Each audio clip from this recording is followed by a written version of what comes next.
La dernière fois que la France remportait Eurovision, était le 7 mai 1977 grâce au titre. Depuis 44 longues années, elle attend toujours son successeur qui reprendra le flambeau. Sur le plan sentimental, la chanteuse a connu deux hommes avec qui elle a vécu des histoires d'amour particulières. Après Patrick Sébastien dont elle a avorté enfant, elle est mariée avec son agent Michel Elmosnino.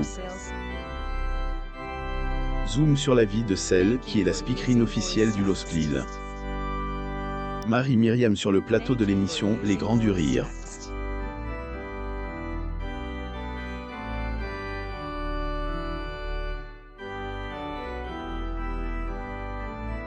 Photo, Getty Images. La mort de son mari est un an après avoir remporté Eurovision que Marie-Myriam a rencontré celui qui est devenu son mari, Michel Elmosnino. Bien plus que son amoureux, il était également son producteur, son ingénieur du son ainsi que son directeur artistique.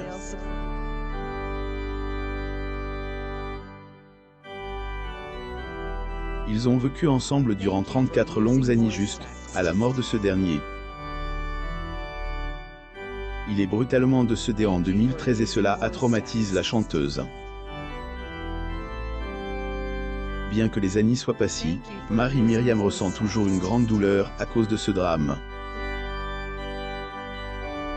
Elle en avait parlé dans émission Micro-Miroir de Melody TV. Il est parti en une minute, il a eu un infarctus massif et eu du mal, même à me dire qu'il était mort. Avait du mal à le comprendre, avait-elle dit. Pas annoncé cette nouvelle à ses enfants par téléphone, elle a choisi de les faire venir sur les lieux afin d'en parler avec eux de manière directe. Information, ils ont eu deux enfants, Laurine et Richard. Marie-Myriam sur le plateau de l'émission Les Grands du Rire.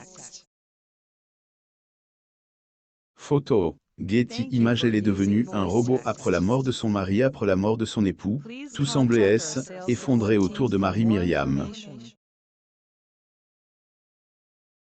Un terme à sa carrière musicale en 2017 et pour essayer de moins penser à son époux, elle est consacrée à ses petits-enfants, mais aussi à elle, écriture de son autobiographie intitulée « La fille du Ribaggio », sortie aux éditions Cela a aidé à mieux se sentir, mais elle n'a pas pu effacer le chagrin qu'elle avait.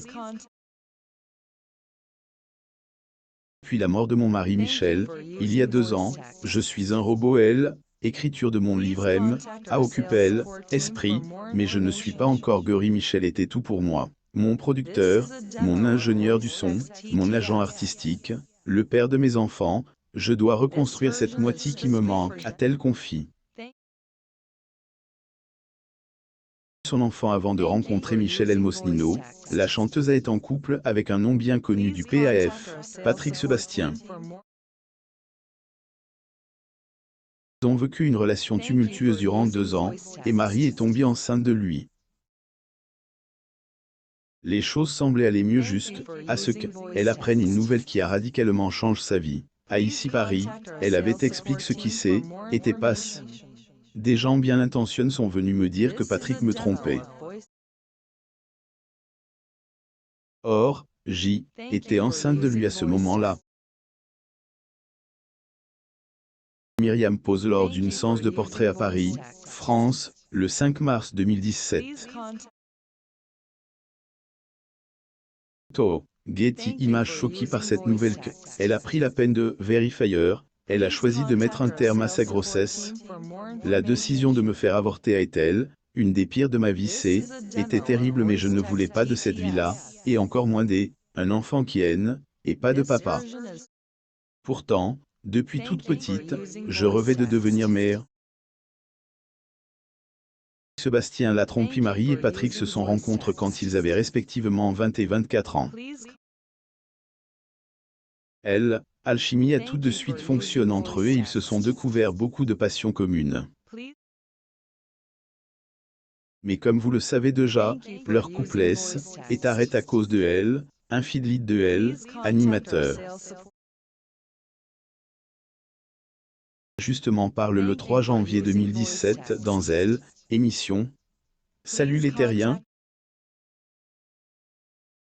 Piquanque, il avait offert une bague de fiançailles à sa bien-aimée. Cette dernière, emportée par la colère, elle, a jeté dans les toilettes. Il ajoute: je ne l'aimais pas fort au début, mais après oui. Dans cette période à la conne quand on a 25 ans on confond la possession avec l'amour. C'est pas cas. Et que 5 ans après leur rupture, ils se sont à nouveau retrouvés un face à elle, autre, sur un plateau tel. Marie-Myriam S. et Felicity D. avoir garde de bonnes relations avec son ex-compagnon.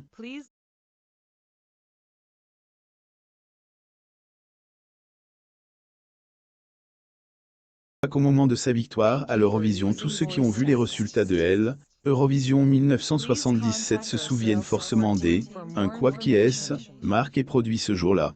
Alors que Elle, animatrice Angela répond elle, appelée désespérément afin que elle vienne sur le plateau pour recevoir son trophée. Marie-Myriam était introuvable durant un long moment, période pendant laquelle la présentatrice a essayé de distraire le public avec des blagues. La chanteuse a enfin levé le voile par rapport à ce qui est, et réellement pas ce jour. Elle était dans les coulisses et quand Elle, animatrice Elle, a appelé, elle se rendait sur le plateau lorsque le caméraman qui l'a filmé a fait une chute sur une marche. Elle est donc restée pour lui porter assistance, et cet incident a eu le don de lui redonner le sourire et de réduire elle, énorme stress qu'elle avait sur ses droits d'auteur. Sébastien voulait se suicider toujours dans Salut les terriens. Patrick Sébastien avait confirmé une information déjà révélée par Marie-Myriam. Il a tellement mal supporté leur rupture qu'il a pensé au pire. Hélène avait plus envie de vivre et voulait tout simplement ôter la vie. Heureusement que Hélène est pas juste au bout de sa pensée et qu'il a su arrêter à temps. Son amie a été tuée après la perte de son époux en 2013. La chanteuse a de nouveau été frappée par le destin en perdant en 2015 un de ses plus proches amis. Mario R. trouve dans son appartement, mort, nu et ligote. Considéré comme son frère, et a été la dernière personne qu'il a appelée au téléphone avant sa mort. Et dans ce cadre elle a été convoquée au tribunal. Autopsie a permis de découvrir que celui qui était à moitié paralysé après un AVC est mort asphyxie du fait du bâillon enfonce dans sa bouche. Les deux suspects ont comparu face à la cour des assises de Paris. Sylvie Vartan. Parcours de la star Sylvie Vartan est pas seulement une star de la musique en France, mais aussi au Japon, aux États-Unis et dans le reste du monde. Elle a également été un des grands amours de Johnny Hallyday avec qui elle a eu un fils, David Hallyday. Vartan et son mari Tony Scotti assistent à la première de Hugo Cabret 3D au cinéma UGC Normandie le 6 décembre 2011 à Paris.